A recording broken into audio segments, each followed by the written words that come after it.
Welcome to Cats, Cards, and Collectibles Surprise Bag 49. Let's get this open, see what we can find. We found card sleeves. Imagine that. Whoops. Oh no!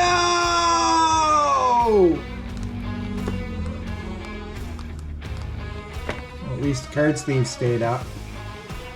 Okay, we got captains and assistants.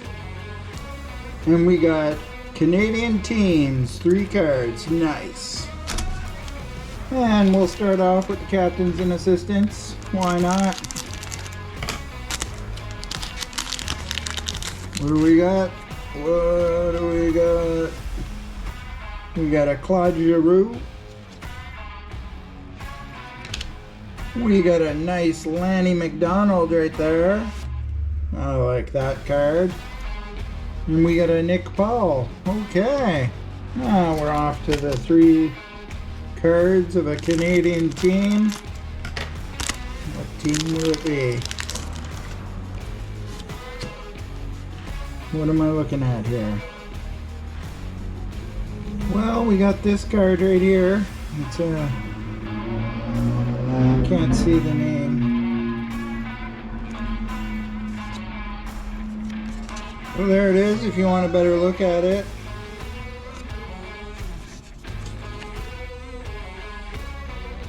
Nice.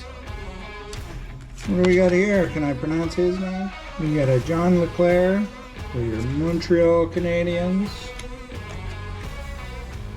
And we got a Jordan Wheel. Okay, nice. Well, that's nice. We got a couple legends. I like that Lanny McDonald. Thanks for watching Cats, Cards, and Collectibles. Please like and subscribe. Leave a comment. Share if you like.